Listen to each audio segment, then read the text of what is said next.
नमस्कार व्यूअर्स, मैं हूं अमीश देवगन और आप देख रहे हैं वीकेंड का सबसे भरोसेमंद कार्यक्रम ये देश है हमारा। और आपका स्वागत है इस हफ्ते के देश है हमारा में। इस हफ्ते वोट बैंक की सियासत उफान पर थी। राहुल गांधी ने कहा कि भारत में मुसलमानों पर हमले हो रहे हैं। चंद्रयान की कामयाबी पर अखिलेश यादव बोले चांद मुबारक हो जनाब। ये सारे बयान सिर्फ इत्तेफाक है या फिर जानबूझकर दिए गए? क्योंकि एक तरफ तो सेकुलरिज्म का ढोल पीटा जाता है तो और दूसरी तरफ बार बार एक समुदाय का नाम लेकर सियासी चाल चली जाती है। धमकी तक दी जाती है कि 22 करोड़ लोगों में से अगर 1-2 करोड़ भी मर जाए तो कोई गम नहीं है। वहीं दूसरी तरफ कहा जाता है कि गंगा और नर्मदा की जय बोलना भी शर्मनाक है। सियासत की ये कैसी चाल है जिसकी पैकेजिंग तो सेकुलरिज्म वाली है लेकिन प्रोडक्ट कुछ और है व्यूअर्स। ऐसे में आज सबसे बड़ा प्रश्न है कि क्या यह सब कुछ एक बड़ी सियासी प्लानिंग का एक हिस्सा है? क्योंकि इस तरह के सारे मुद्दे चुनाव के आसपास ही गूंजते हैं। तो आज युवाओं के बीच, जनता जनार्दन के बीच इसी सवाल पर होगी देश की सबसे बड़ी चर्चा। यह देश है हमारा में चुनावी मेल, पुराना खेल। लेकिन आज हम आपको यह भी बताएंगे कि अगर देश में आज चुनाव होते हैं तो कौन जीतेगा, कौन हारेगा, यानी सबसे बड़ा सर्वे आज हम आपको दिखाने जा रहे हैं। आप देख रहे हैं यह देश है हमारा न्यूज़ 18 पर।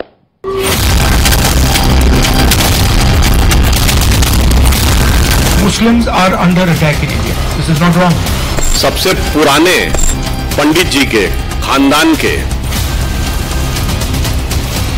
53 वर्षीय युवा आधारहीन और अनर्गल बयान देने के आदी हो गए हैं। इनकी जो असुरक्षा का कारण है वो हम समझ सकते हैं, क्योंकि इनकी जो सांप्रदायिक वोटों की ठेकेदारी थी उसको नरेंद्र मोदी जी ने देखो दीवार के जमघट से जलाधार के बंधन तक नहीं पहुंचे। लेकिन ये इकलौता बयान नहीं है, ऐसे बयानों की पूरी सीरीज है। वहीं मणिशंकर अय्यर के बयान पर भी विवाद हो रहा है। हम ये बर्दाश्त कर देंगे लेकिन जब पानी में उतर जाएगा तो मुसलमान ने हाथों में चूना नहीं करना चाहिए। 22 करोड़ लोगों में अगर करोड़ लोग मर जाए कोई केस नहीं झूठ बोलने की बात है। गुरु के वारिस कांग्रेस के लोग आज धार्मिक अदाएं डालते हैं, जय बोलते हैं। 15 अगस्त को प्रधानमंत्री मोदी ने लाल किले की प्राचीर से क्या कहा था, आज ये सुनना भी जरूरी है। तुष्टीकरण ने सामाजिक न्याय का सबसे बड़ा नुकसान किया। अगर सामाजिक न्याय को तबाह किसने किया है तो ये तुष्टीकरण की सोच, तुष्टीकरण की राजनीति, तुष्टीकरण का सरकारी योजनाओं का तरीका, इसने सामाजिक न्याय को मौत के घाट उतार दिया है। लेकिन इसी बीच केंद्रीय मंत्री अनुराग ठाकुर ने कांग्रेस पर बहुत बड़ा प्रहार किया है। देश के लोग बहुत बयान आ रहे हैं, अनुराग जी चिंतानी बयान आ रहे हैं। ये कांग्रेस के कुछ ऐसे नेता हैं जो रहते भारत में हैं लेकिन उनका दिल अभी भी पाकिस्तान में है, उनका शरीर यहाँ पे, रूह उनकी पाकिस्तान में है।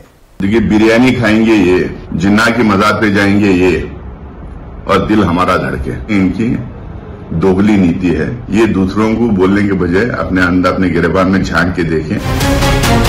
इस बीच चंद्रयान की कामयाबी पर अखिलेश यादव का ट्वीट सुर्खियों में, जिसमें उन्होंने कहा कि चांद मुबारक। ऐसे में बड़ा सवाल है कि क्या ये सब कुछ वोट बैंक की सियासत का हिस्सा है?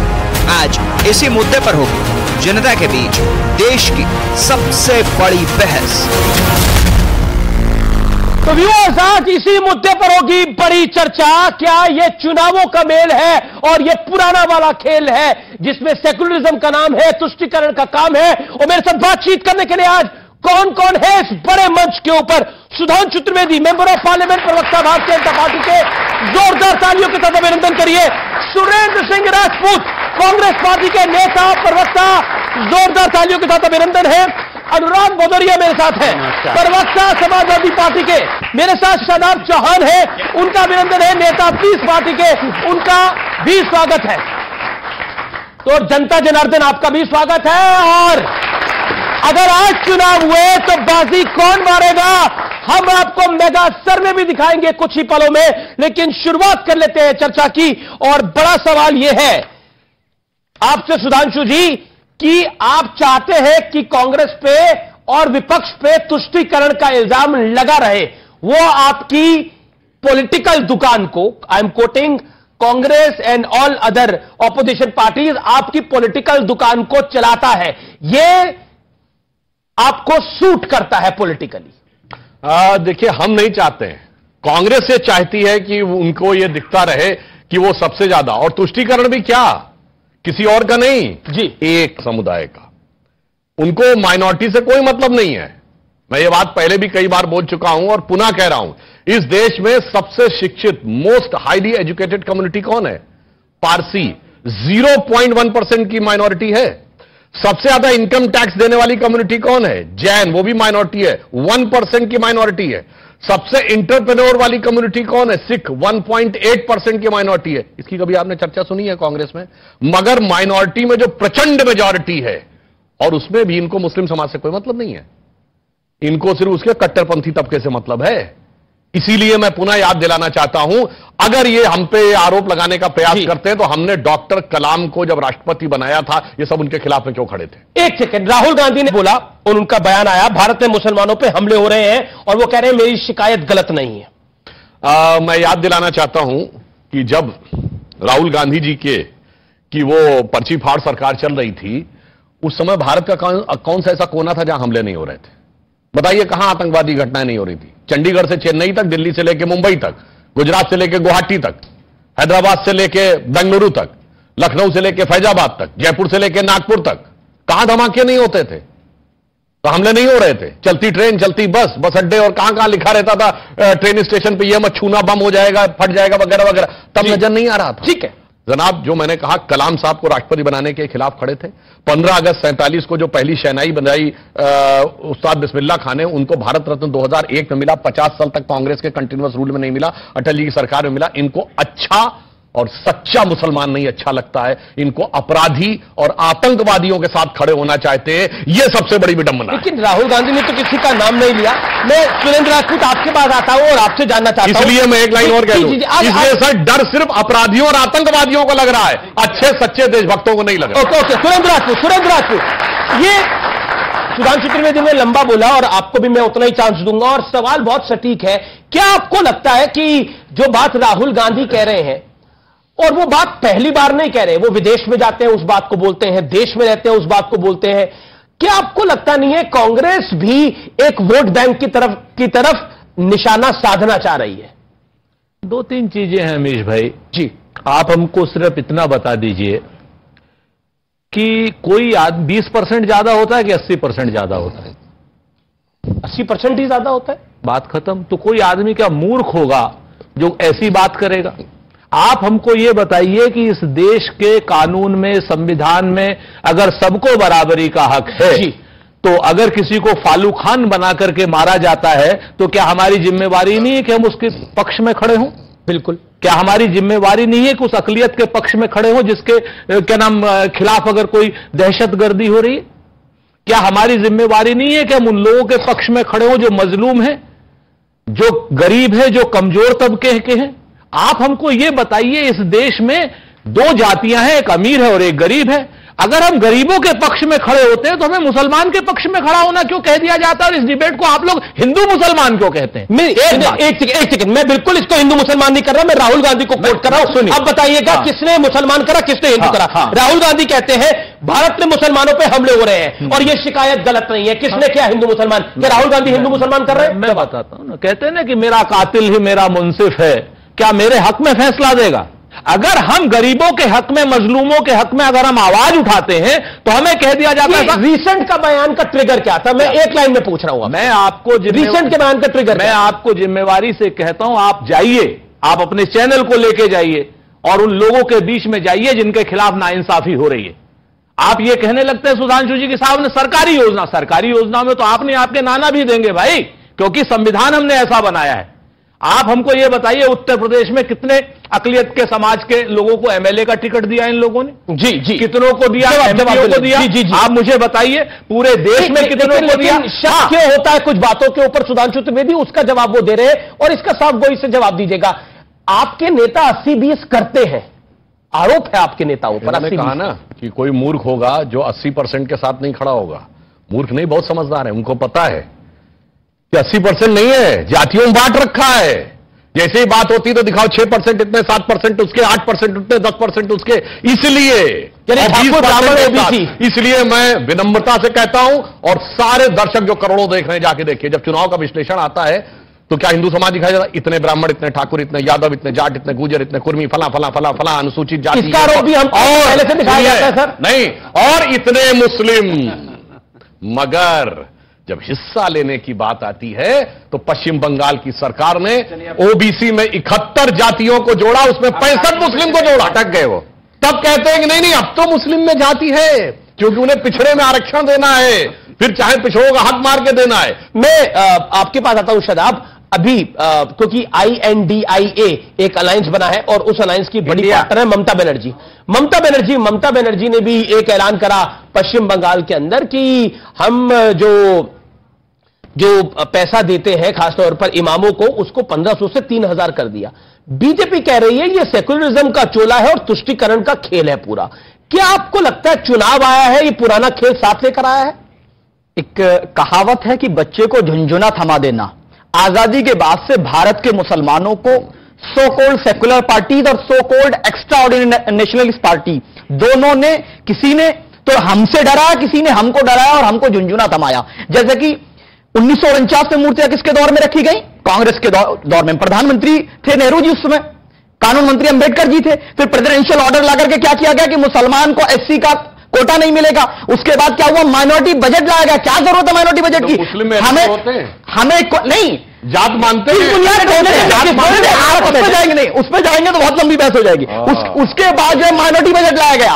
माइनॉरिटी बजट तो लाया, लेकिन 2006-7 में जब रिपोर्ट आती है, रंगनाथ मिश्रा सच्चर कमेटी रिपोर्ट आती है, तो क्या कहती है कि मुसलमानों के हालात दलित से बदतर हो चुके हैं। हज सब्सिडी लाई गई, कौन खा रहा था? माल कोई और खा रहा था, नाम मुसलमानों का लिया गया। तो ये तो होता रहा है। और क्या जरूरत है? इमाम 1500 देंगे, 2000 देंगे, हमारे पास वक्फ बोर्ड है, जो देना उससे दीजिए। हमें आपको 1500-2000 रुपए हमारे इमाम को नहीं चाहिए, हमें पॉलिटिकली इक्वल रिप्रेजेंटेशन। 3000 मिल रहे, 2000 नहीं मिल रहे, 1500 नहीं मिल रहे, 3000 मिल रहे। हमें 3 लाख भी नहीं चाहिए, इक्वल रिप्रेजेंटेशन चाहिए। अभी बोलूंगा मैं सुरेंद्र जी से और अनुराग भाई से कि हमको पॉलिटिकल पार्टनरशिप दीजिए, तो कहेंगे नहीं नहीं नहीं नहीं, दूर रहना हमसे, आप आए तो अछूत हैं, क्योंकि हम इनके लिए।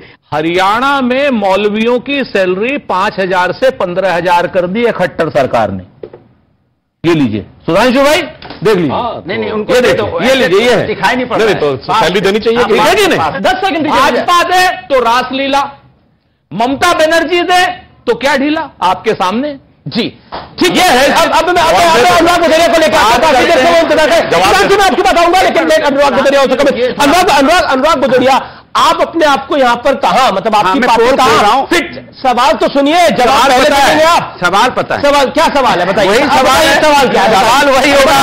सवाल पता है, इन्होंने बोला क्या सवाल है बताइए भाई। देखिए, अरे कम से कम इतना तो हक दीजिए सवाल पूछने का। सवाल लंदन से सोच के आए, जवाब लंदन से सोच के आए। चलिए जवाब आप मेरा बड़ा सरल सवाल है आपसे ज्यादा कठिन सवाल नहीं पूछूंगा। एक बात बताइए, इस पूरे खेल के अंदर आप अपने आप को कहां पाते हैं?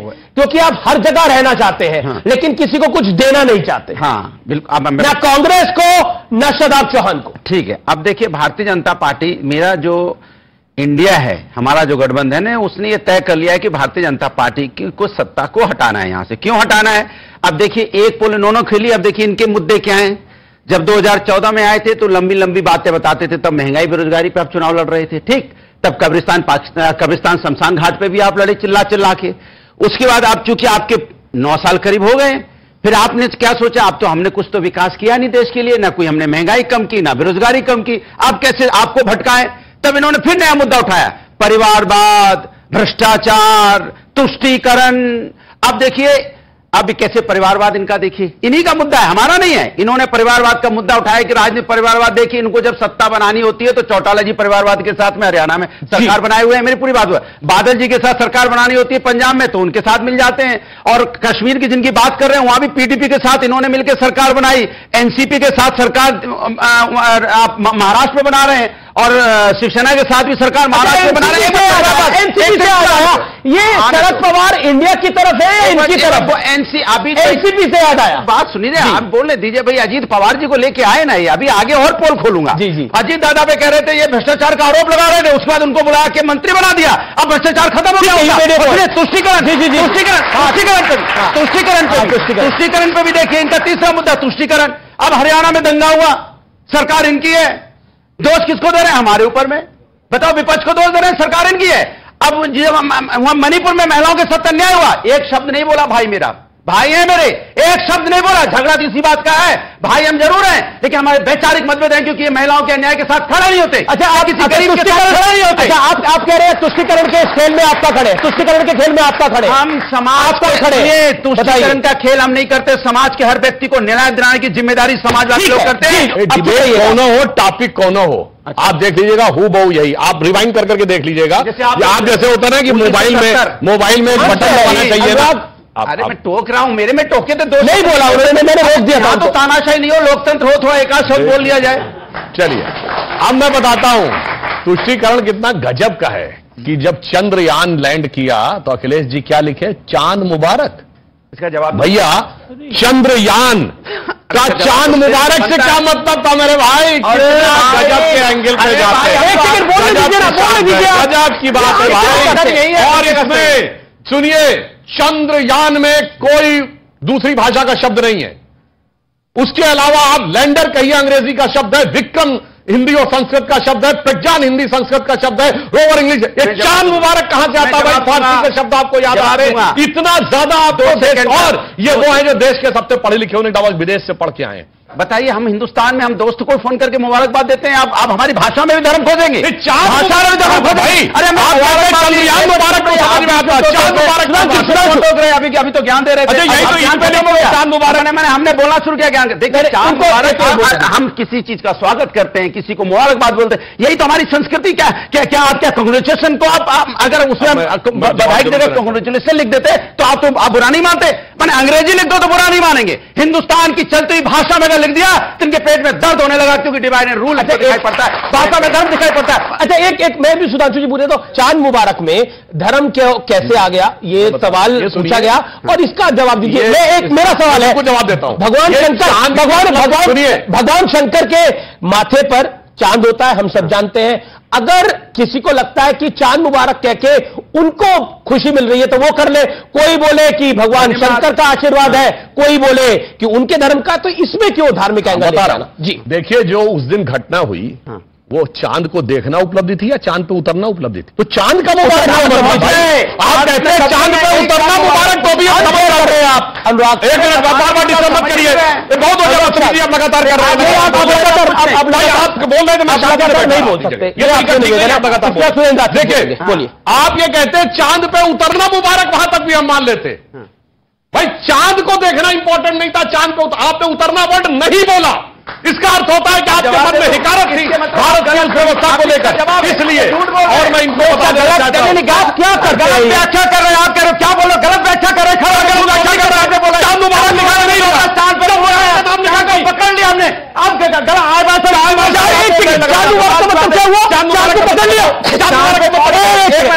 आपने बोला चांद मुबारक का मतलब ये हुआ, एक सेकंड, चांद मुबारक का मतलब इन्होंने बोला चांद को पकड़ नहीं लिया, चांद पे पहुंच गए, चांद पे खड़े हो गए, चांद मेरे कब्जे में है, क्योंकि हम चांद पे जा सकते हैं, ये मतलब है। और आप मैं एक सेकंड में किसी की बात कर रहा, चांद मुबारक का मतलब होता है ईद पकड़ लिया, ईद पहुंच गए। अरे सुरेंद्र राजपूत की बारी है और उनकी भी बारी है। अच्छा, ये बताइए, ये चांद मुबारक की बात जो ये कर रहे हैं, जो बात सुधांशु त्रिवेदी कह रहे हैं, ये वाजिब है, या वो कह रहे हैं कि चांद मुबारक का मतलब होता है चांद को पकड़ लिया? एक सेकंड, आपने बोला मैं बोल रहा हूं, पकड़ लिया, बोला कि नहीं बोला? जिन्होंने सुना वो हाथ खड़ा करे। अरे शब्दों को तोड़ते हो बोला है, ये बोला कि नहीं बोला? तो देखिए बोला है, आप लोग भी कमाल भाई साहब बोलेंगे चांद पे हम खड़े। क्या बोला इन्होंने? चांद मुबारक का मतलब अब शोर चांद मुबारक का मतलब क्या बोला? चांद पकड़ लिया। अब मैं इनके पास भी नहीं आ रहा। सही पकड़े। अब देखिए सुरेंद्र राजपूत अपनी टाइम पे बैठते हो। मैं कह रहा हूँ पकड़ने का भाई वही काम है मेरा, शब्दों को पकड़ना। मुझे भी तो बोलने दो। शब्दों को पकड़ना ही मेरा काम है भाई। देखिए शब्दों को पकड़ना ही मेरा काम है। मेरे कर्म पर तो बोलिए, मेरा कर्म ही मेरा धर्म है। मैंने कहा उस पर खड़े होना, चांद मेरे कब्जे में। पकड़ा बोल दिया। क्या यार नाटक है यार, कमाल है यार। मजा आ गया हो। अच्छा ठीक है सर, अब आपकी बारी है। बात कर ले, कुछ सीरियस बात कर ले। सुरेंद्र राजपूत, आज आपके लिए मेरा सम्मान और बढ़ गया क्योंकि आप जिस तरह से अपनी टर्न का वेट कर रहे थे शालीनता के साथ, उसके लिए जोरदार तालियां। बहुत जिस व्यक्ति, मुझे लगता है कि ये सबसे महत्वपूर्ण है। ओके बोलिए। 3 बातें अभी सुधांशु जी ने एक चांद मुबारक पर कही, एक सुधांशु जी ने तुष्टीकरण पर कही, तीसरी बात इन्होंने कही भीख मांगकर। तो एक इनकी जो जितनी बातें थी ना, उसमें एक शेर याद आ गया। बच्चों अगर समझ में आए तो बताना। कहते मुंह में छुपी हो मीठी बातें और रग रग में अय्यारी हो। अय्यारी जासूसी को कहते हैं जी, मक्कारी को कहते हैं। मुंह में छुपी हो मीठी बातें, रग रग में अय्यारी हो, और उसकी दवा कहां से लाऊं जिसको ये बीमारी हो। ये मसला है इनका। अब आप चांद मुबारक पर, सर सुधांशु जी मैं आपके बीच में नहीं मिला, मतलब बड़ा आपका सम्मान है। इन्होंने कहा चांद मुबारक। एक बात मुझे बता दीजिए, अगर अखिलेश यादव ने चांद मुबारक लिखा तो क्या गलत लिखा? चांद मुबारक का मतलब चांद मुबारक हो, चाहे वो ईद का चांद हो और चाहे चांद की लैंडिंग हो, चाहे चांद पर हम आज विजयी हुए हैं तो चांद ही तो मुबारक करेंगे, सूर्य मुबारक थोड़ी करेंगे, ईद मुबारक थोड़ी करेंगे। अगर चांद मुबारक लिखा है उन्होंने, आप अगर किसी शब्द से, चूंकि आपके मन में मुस्लिम्स के प्रति इतनी नफरत है, आपने उर्दू को भी मुसलमान की जबान बना दिया। प्रेमचंद की जबान थी, फिराक गोरखपुरी की जबान थी। फिराक गोरखपुरी तो लिखा था सुधांशु जी, आप तो मर्मज्ञ हैं कि सरजमीन हिंद पर अक़वाम आलम के फिराक काफिले बसते गए, हिंदुस्तान बनता गया। हिंदुस्तान आपके जैसे लोगों से नहीं बना है, हिंदुस्तान जैसे लोगों से बना है, रघुपति साहब फिराक जैसे लोगों से। तो आप चांद मुबारक की बात करते हैं, फिर उस पर भी वो शांति से जवाब दें। आप तुष्टीकरण का खेल मीडिया के साथ मिलकर के खेलते हैं। जिम्मेवारी से कहता हूं, आप लोग मीडिया के साथ मिलकर के तुष्टीकरण का खेल खेलते हैं। क्यों? क्योंकि आपको महंगाई पर जवाब न देना पड़े। यहां जितनी गृहिणियां बैठी हैं, बताइए 400 रुपए का सिलेंडर सस्ता था या 1200 रुपए का? कोई बता दे भाई, 400 रुपए का सिलेंडर या 1200 रुपए का? आप मुझे बता दीजिए कि 70 रुपए का तेल जो था सरसों का, वो सस्ता था या 210 रुपए का? आप मुझे बता दीजिए कि बेरोजगारी की दर पहले ज्यादा थी या आज ज्यादा है? जी। जिन मुद्दों पर बात होनी चाहिए उन मुद्दों पर तो बात होती नहीं। बात किस पर होगी? चांद मुबारक, ईद मुबारक।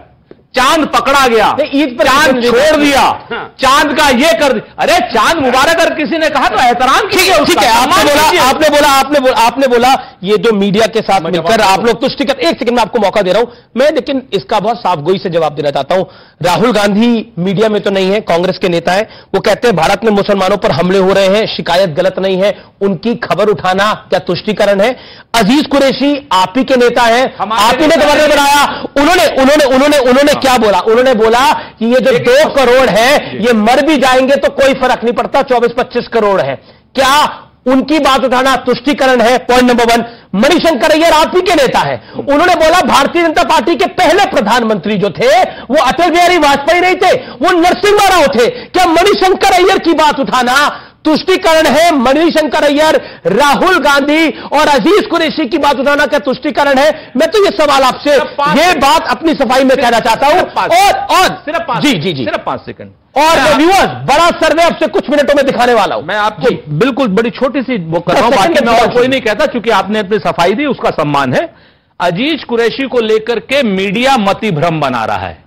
अजीज कुरैशी मध्य प्रदेश के उर्दू एकेडमी के अध्यक्ष शिवराज सिंह चौहान ने बनाए।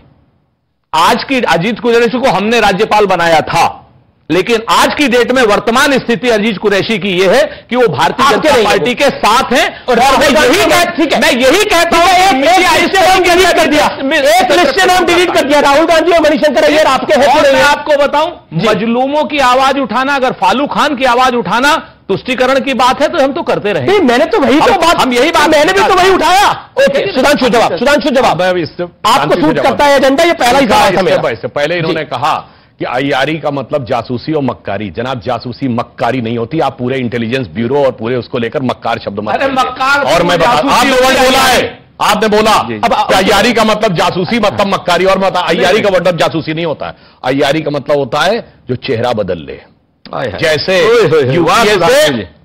INDIA हो जाए, ये होती है आईआरई। ये जाके देख लीजिएगा जो इन्होंने आके करने का प्रयास किया। और फिर क्या बोले, हाँ हमने भी बचपन में सुना था, राजीव गांधी जी के जमाने में टीवी के ऊपर ये बहुत शेर बोला जाता था, सरजमीने हिंद पर अक़वाम आलम के फिराक, काफिले बसते गए हिंदोस्ता बनता गया। अरे हमारा देश कोई सराय नहीं था, हमारा देश कोई सराय नहीं था। कोई बात आप बोले तो मैंने बीच में डिस्टर्ब नहीं किया। अरे अपनी बात अपने किस बात की माफी मांगी, किस बात की आप बात आप बोल रहे हैं, मैंने डिस्टर्ब नहीं किया। का मतलब धूर्तता और चालाकी है। फिर माफी मांगी रहा हूं, ठीक है, मतलब धूर्तता कहा, ब्यूरो जो है वो मक्कारी कर रहा है, धूर्तता कर रहा है, जासूसी को आपने बोला, जासूसी को बोला था आपने। अब हिंदू की हम बात करें, चीन की सेना पीछे, हम बात करें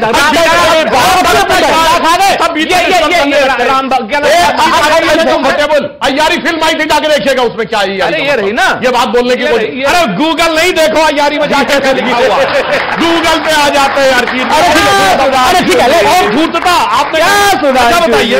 अच्छा ये बताइए। अरे सुधांशु, मेरा निवेदन है अपने मैंने यह अपेक्षा की थी कि शांति से मैं बोलूंगा, मैं अपने टर्न का इंतजार, आप अपने टर्न का इंतजार करें। मैंने अपने टर्न का इंतजार किया। मैंने सिर्फ ये कहा, आपने धूर्तता कहा जासूसी को, और यह भारत के उन सारे जासूसों का अपमान है जो पूरी दुनिया में काम कर रहे हैं, अपनी जान काम कर रहे हैं।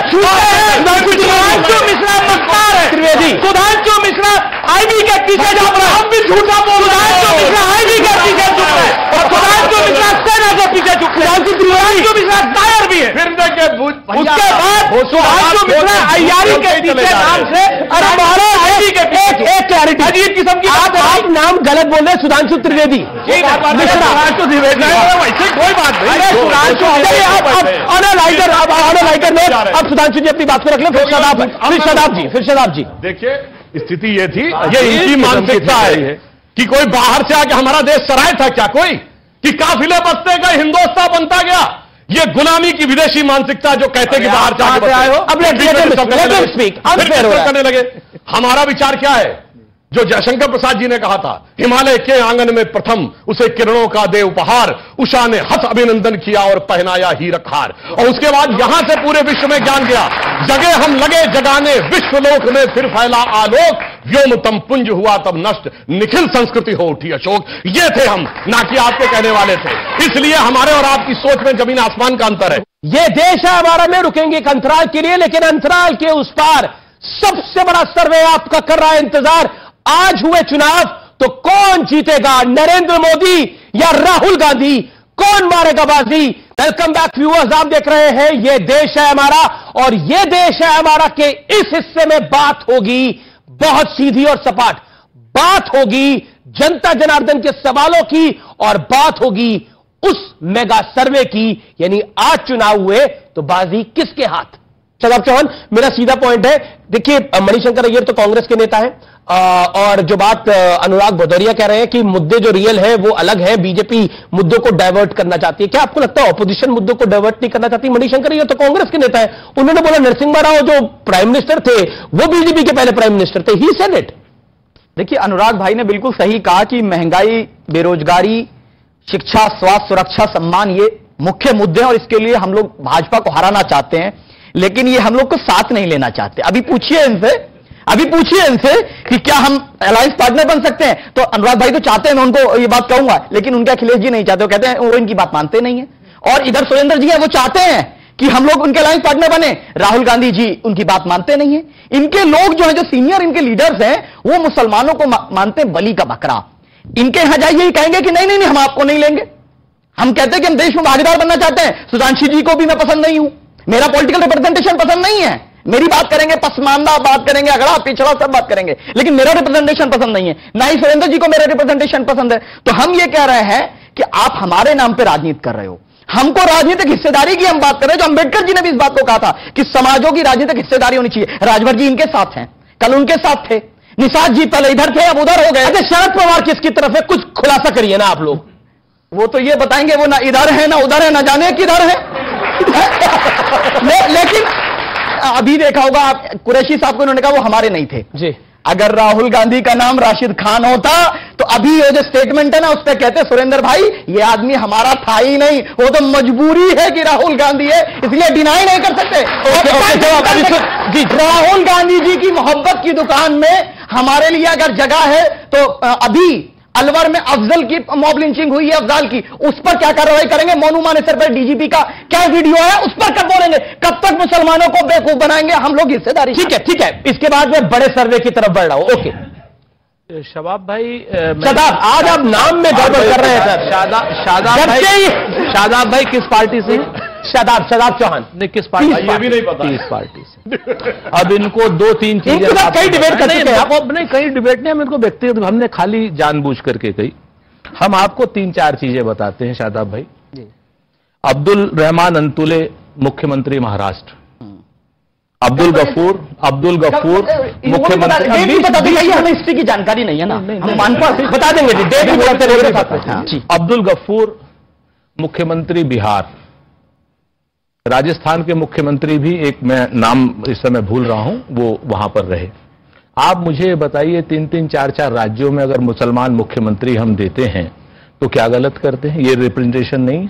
हाँ, हम एक चीज जरूर है कि जो मुसलमान मतों के ठेकेदार हैं, जो अपने आप को ठेकेदार मानते हैं, हम किसी भी उस मुसलमान मतों के ठेकेदारों से कोई बात नहीं करते, ना हिंदू मतों के ठेकेदारों से। केरल में करते हैं मुस्लिम लीग से। मुस्लिम लीग का पहले आप पूरा वो पढ़िए, इंडियन मुस्लिम लीग, ठीक है ना, इंडियन लीग है। और दूसरी बात, कश्मीर को लेकर बदरुद्दीन अजमल असम में, बंगाल में फुरफुरा शरीफ। सुन लीजिए ना, हम बिल्कुल समझौता करेंगे जी, लेकिन जो आदमी अपने आप को मुसलमानों का ठेकेदार, वो चाहे AMIM हो, चाहे पीस पार्टी में आज भी हमारी बात चल रही है, इनको शायद जानकारी नहीं है, ठीक है कि नहीं? पीस पार्टी में डॉक्टर उससे तैयार है नहीं, आज ये बुलवा दिया नेशनल चैनल पे ब्रेकिंग हो जाएगी और हम लोग पूरी तरह तैयार है। आप यस बोलिए ना सर, आपने कहा मुझे जानकारी, आपको जानकारी। आप न्यूज 18 के स्टूडियो में गठबंधन करके बाहर निकलना चाहते हैं, ये बड़ा मुश्किल हो जाएगा मेरे लिए।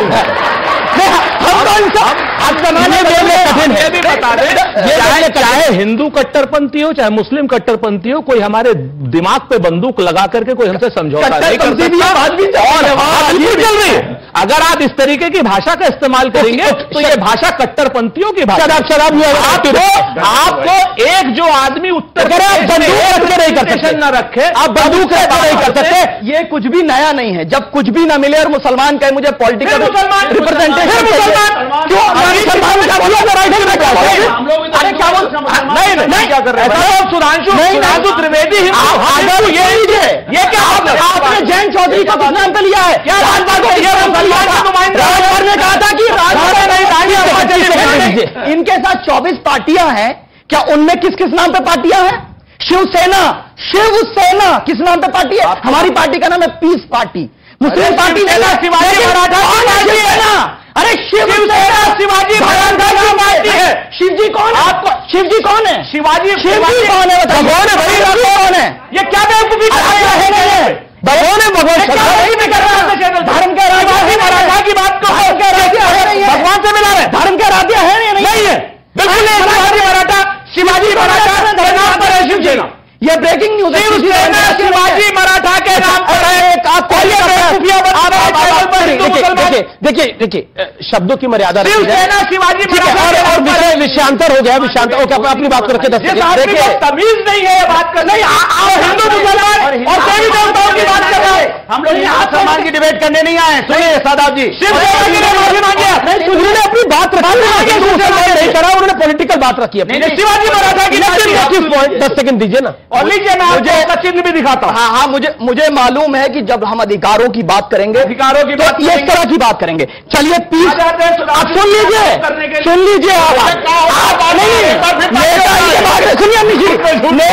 सिंधिया इनके भाग्य, नेता इनके भाग्य, जिम्मेदार हम हैं। सुरेंद्र राठौर जो कहते हैं नेता आपके छोड़ रहे हैं, सिंधिया आपके छोड़ के गए, कई सारे नेता आपके छोड़ के गए, और इल्जाम आप इन पे लगा रहे हैं। 30 सेकंड में इसका जवाब, फिर पब्लिक के साथ नाइंसाफी हो रही है, वो कुछ बोलना चाहती है। हम बहुत छोटी सी बात कर रहे हैं। हमारे नेता जब सत्ता, जिन लोगों को सत्ता की लोलुपता रही, वो हमसे छोड़ करके गए, हमें उसमें कोई दिक्कत नहीं। हाँ, हमारे यहां से गद्दारी करके गए हैं, इनके यहां सीएम बन गए, सुधांशु भाई तो राज्यसभा ही रह गए।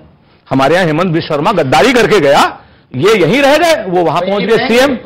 हमारे यहां से गद्दारी कर करके दूसरे नेता गए, ज्योतिरादित्य जी, वो वहां देखिए मंत्री बन गए, उनको सर पड़ता है। और ये सुधांशु भाई दरी बिछाएंगे और हमारे यहां के लोग मुख्यमंत्री बन जाएंगे। तो ये तो होता है हमेशा सत्ता में। मंत्री बनना चाहिए। अब भाई मैं बोला ही नहीं, कोई नेता नहीं गया। अरे मैं इतनी देर उनकी दूसरी सुधांशु का राइट टू रिप्लाई ना। अब सुधांशु का रिप्लाई जरूरी है। सुधांशु त्रिवेदी वो कह रहे हैं कि हमारे नेता तो मंत्री बन रहे हैं, मंत्री पद ऊपर है, और आप नीचे। भाजपा के अध्यक्ष भी बन रहे हैं, बलराम जाखड़ का लड़का, सुनील जाखड़, और ये फिर यही ओके ओके। मैं दो बातें कहता हूं। पहले तो इन्होंने कहा था अजीज कुरैशी हमारे नेता नहीं है। देखिए लिखा Aziz Qureshi is a senior leader of Congress party. अच्छा, और देखिए अब ये सुनिए, अरे सुनिए तो, और उसके लिखा है political party Indian national Congress. अरे भाई अब इसमें अब आप बोल रहे थे, मैं आपके किसी के नहीं बोले, मैं किसी के नहीं बोला, अब अपने टर्न पे हम नहीं बोले। इससे ये बात साबित होती है, इससे ये बात साबित होती है कि ये मतलब के ये रसिया हैं। जैसे ही मतलब निकला तो किसी भी आदमी को यूं छटकने को तैयार है। दूसरा, मैं सुरेंद्र राजपूत जी से विनम्रता से कहूंगा, शिवाजी के लिए शिवाजी मराठा मत कहिए, छत्रपति शिवाजी महाराज कहिए। शिवाजी महाराज कहिए, शिवाजी मराठा आपने बार बार बोला, उनको ये संबोधन से नहीं, सम्मानजनक संबोधन शिवाजी मराठा संबोधन नहीं है, छत्रपति शिवाजी महाराज है महाराज बोला, और महाराज छत्रपति शिवाजी मराठा। आप तो शब्दों को लेकर होते रहिए, आपके पास और कुछ नहीं है। पब्लिक का सवाल आ रहा है, सम्मान है इनके मन में। शिवाजी के परिवार के नाम पे कोई सड़क है लुटियंस दिल्ली में? औरंगजेब के खानदान के नाम पर सड़कें रखने वाले लोग आज आके कहते हैं शब्द में मत करिए। अरे शब्द में नहीं, आपके कर्म पे पूछ रहा हूं आपसे। इस जमाने में कर दिया जो दूसरा तो अगला बोल तो आपकी सरकारें नहीं है, आपने क्या किया जरा बताइए। आप बस बोल नहीं बताइए, अटल बिहारी वाजपेयी जी यहाँ पे क्या हो गया भाई, इतने जोश मत आइए भाई, संतुलन बना के रखिए। आपने कौन सा कर दिया? देख रहे हैं भाई, खाली बातें करनी, बुराई करनी, बात का जवाब देना है। इन्होंने कहा कि दरी बिछाएंगे, जनाब हमारे यहां नहीं, ये ममता बनर्जी भी आपके यहां से थी, गई थी फिर से बड़ी पूरी दरी खींच दी आपके नीचे की। भाई ये जगनमोहन रेड्डी आपके आगे थे, वो छोड़ के गई, पूरी दरी खींच दी आपके नीचे की। शरद पवार आपके नेता थे, बाद में छोड़ के गए, पूरी दरी खींच दी आपके नीचे की। इसलिए ये मत बोलिए आपके कितने चीफ मिनिस्टर। और मैं आज की बात कह रहा हूं, अरे आप तो जब सत्ता से हटते हैं तब कांग्रेस के नेता छोड़ते हैं। हकीकत यह है ये सत्ता आधारित पार्टी है, जब सत्ता छूटती है तब तक कांग्रेस टूटती है। 60 साल से ये हो रहा है, और खामखा में बीजेपी मोदी जी और अमित शाह के ऊपर। ओके सवाल सुरेंद्र जी बहुत गंभीरता से बात करते हैं, हमेशा मैं आपको सुनता हूं। हम लोग आजकल के युवा हैं जो विकास विज्ञान के साथ वेद पुराण और धर्म की भी बात करते हैं, लेकिन एक सनातनी और हिंदू होने के नाते बहुत दुख होता है जब राहुल गांधी कहते हैं कि हिंदू लड़के मंदिर में लड़कियां छेड़ने जाते हैं, और राहुल गांधी हिंदू को आतंकवाद, भगवा आतंकवाद। कांग्रेस पार्टी कहती है कि देश के संसाधनों पर पहला हक मुसलमान का है। राहुल गांधी जहां से चुनाव लड़ने के लिए जाते हैं वो देश का सबसे सुरक्षित सीट है मुस्लिम लीग, इंडियन मुस्लिम लीग के समर्थन से। मैं जहां से आता हूं भागलपुर बिहार, बहुत ही बड़ा ऐतिहासिक सीट है। मैं आपको चुनौती देता हूं सर कि राहुल गांधी को भेजिए, अगर वो सच्चे हिंदू हैं तो वहां से आके चुनाव लड़ें। जी ठीक है, ओके। आप किसी का सवाल और ओके आप पहले आप पूछ लीजिए सवाल। क्या सवाल है, आप पॉइंट क्या आपकी बात का? सर मेरा क्वेश्चन सुधांशु सर से है कि आज का विषय है तुष्टीकरण की बात की गई थी। तुष्टीकरण कई पार्टियां करती आ रही हैं, बट मेरा प्रश्न है सर आपकी पार्टी से, विशेष रूप से आपसे, कि क्या तुष्टीकरण कोई एक विशेष समुदाय को लेकर किया जा सकता है? अभी मणिपुर में घटना हुई, कुकी और मैतेई में इसमें एक की गई, आपकी वहां दोनों सरकार है, मतलब राज्य में सरकार है, सेंटर में भी है। बहुत अच्छा सवाल है, वहां पे जवाबदेही नहीं हो सकती हो? क्या हिंदुओं के साथ इस तरह हो रहा है तो क्या वो मतलब कि तुष्टीकरण नहीं हो? क्या मुस्लिम के लिए कोई पार्टी करती है वही तुष्टीकरण है? बहुत अच्छा सवाल है। अच्छा, बहुत अच्छे सवाल आप लोग पूछ रहे हैं। जवाब क्या आपको लगता है तुष्टीकरण की परिभाषा आपकी राय में अलग है? 30 सेकंड में जवाब, फिर हमें सर्वे की तरफ आगे बढ़ना है। देखिए, तुष्टीकरण यह होता है, जैसे मैंने उदाहरण दिया कि भारत की जितनी भी माइनॉरिटीज हैं सब एक से एक शानदार काम कर रही हैं। किसी ने कभी नहीं कहा मुझे क्या रिप्रेजेंटेशन, और उन्होंने अपने आप करके दिखाया। जबकि मैं याद दिला दूं, जब यह देश आजाद हुआ तो ना कोई पारसी रियासत थी, ना कोई जैन रियासत थी। एक दो महाराजा पटियाला को छोड़ दे तो सिख रियासतें भी नहीं थी, ना कोई क्रिश्चियन रियासत थी, ना कोई यहूदी रियासत थी, और लाइन लगा के दर्जनों मुस्लिम रियासतें थी। मतलब नवाब पटौदी से लेके, नवाब भोपाल से लेके, जूनागढ़ से लेके, हैदराबाद के निजाम से सवाल का जवाब। तो इसलिए अगर आप हुकूमत करते थे और उसके बाद आप कहते हैं कि 2013 में आते हुए हमारी हालत सच्चर कमेटी और उसके लिए हो गई, और दूसरी तरफ वो लोग जो आए थे उन्होंने अपना इतने बड़ी बड़ी साइंस टेक्नोलॉजी से लेकर पढ़ाई लिखाई में आगे चले गए, तो इसके लिए किसी का दोष नहीं है, आपका खुद का दोष है और इन सेक्युलर पार्टियों का। ठीक है, ओके। सुरेंद्र राजपूत, एक गुरबाणी में गुरु गोविंद सिंह जी ने एक बात लिखी थी कि देहु शिवा बर मोह है, शुभ कर्मंते कबहू न टरे, न डरे अरिसो जब जाए लड़े, निश्चय कर अपनी जीत करे। राहुल गांधी वायनाड से भी जीतेंगे, राहुल गांधी भागलपुर से भी जीतेंगे, और राहुल गांधी अमेठी से भी जीतेंगे। चिंता मत करना बच्चे, हो सकता है राहुल गांधी वहां से भी लड़े। आप तुम्हारी बोल दिया अमेठी से लड़ेंगे, तो क्या राहुल गांधी और जगह से नहीं लड़ सकते? बिल्कुल लड़ेंगे। बड़े सर्वे का टाइम है। मैं आपको बता दूं, लोकसभा में अगर आज चुनाव होते हैं, लोकसभा चुनाव अगर आज होते हैं तो व्यूअर्स क्या हो सकता है? एनडीए का वोट शेयर 43% और INDIA का वोट शेयर 41%। अगर मैं सीटों के लिहाज से इनको देखूं तो 306 एनडीए के पास और 193 INDIA के पास। अगर एक सीट पर एक कैंडिडेट देता है, यह तब की बात है। और अन्य के खाते में 16% है और 44 सीटें हैं। प्रधानमंत्री के लिए सबसे बेस्ट कौन है? दो चेहरों में मुकाबला किया गया, नरेंद्र मोदी और राहुल गांधी। तो प्रधानमंत्री मोदी 50% से ज्यादा 52% और राहुल गांधी 16%, और अन्य के खाते में 32% आया है, वो भी एक बड़ा नंबर है। क्या एनडीए को हरा सकता है ये जो नया गठबंधन बना है वो? उस पर 54% देश की पब्लिक मानती है कि ऐसा नहीं हो सकता, हां मानते हैं 33%। ये आपके सामने स्पष्ट है। लेकिन एक सवाल जो कि बहुत महत्वपूर्ण है, वो मैं आपसे सुधांशु त्रिवेदी पूछना चाहता हूं। क्या आपको लगता है ये जो वोट शेयर है, ये आपके लिए चिंता की बात है? 43% और 41%।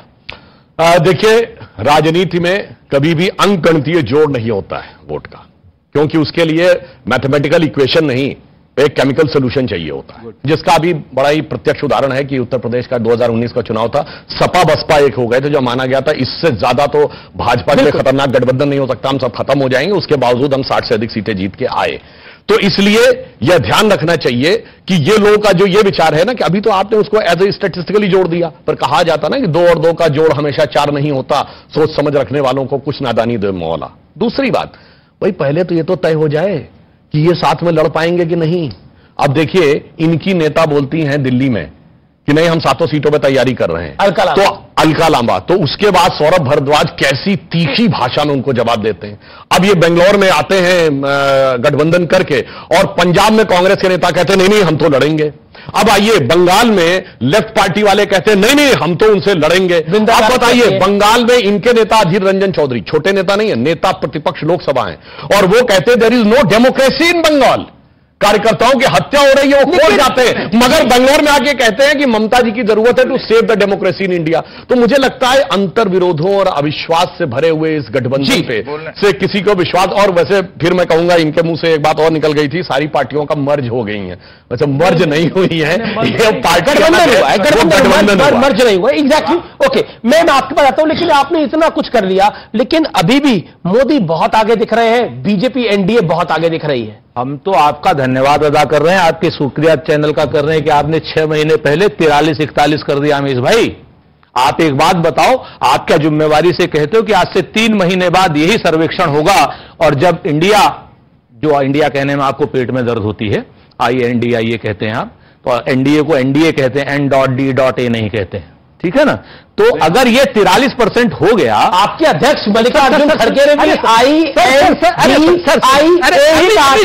खड़गे साहब के गलत देखा। 2 मिनट हम आपको छोटी सी बात, कल कांग्रेस को INC बोलते हैं, इंक नहीं बोलते। 1 मिनट, ये बड़ी परेशानी है इनको जी। तो हम जो आपसे कह रहे हैं कि अगर ये हमारा 3 महीने बाद हमारा 43 हो गया, तो आप और इनका 41 हो गया, तो आप 306 हमारी कहेंगे? नहीं, जब सर्वे जो आएगा 306 हमारी कहिएगा। सर्वे से क्या होता है, नतीजे जो आएंगे वो बताना पड़ेगा भाई। 41 पे आ गए हैं आज, इतने मीडिया मुझे पूरा तो क्या नाम, मुझे तो याद आता है यूपी के इलेक्शन में कांग्रेस का हमने सर्वे करा था, 7-8 सीटें दी थी, लेकिन आई 1-2 जी। हम इनसे लड़ रहे हैं, आपके लड़ नहीं रहे, मैं तो बोलूं तो सर्वे आएगा। तो हम आपको बताएं कि आज से 6 महीने बाद 43 हम होंगे, 41 ही होंगे जी। आप हमें 306 कहिएगा, जीतेंगे तो हम ही। इस बार इंडिया एनडीए को धकिया देगा, धकिया देगा। आइए भाई साहब, अब आप बोलिए। आप सवाल ये है, बोलिए। सबसे कम मौका मिलता है वो बदनाम हम ही करते हैं।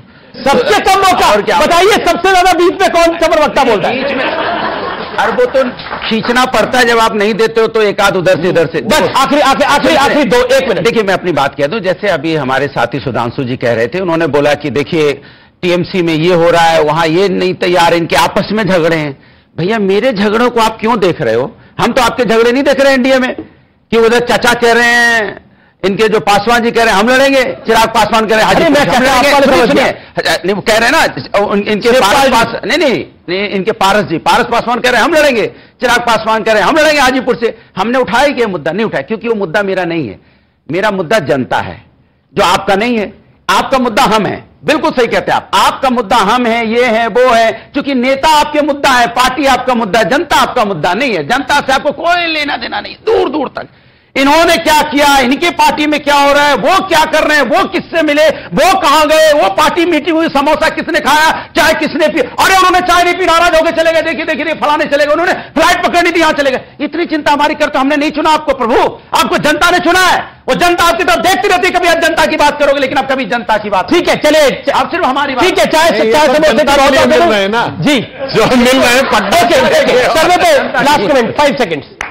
चलो कोई बात नहीं, ताली भी नहीं। सर्वे आया है और मुझे विश्वास है कि अगर इसमें पीस पार्टी ऐड हो जाएगी तो ये सर्वे जो अभी कहा सुरेंद्र भाई ने पीस के रखना चाहते हैं,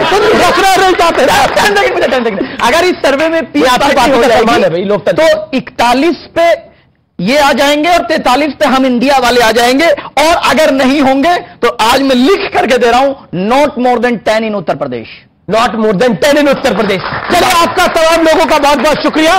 फिलहाल इस खास चर्चा में इतना ही। उम्मीद है कि आज आपको बहुत सी जानकारियां मिली होंगी। नमस्कार।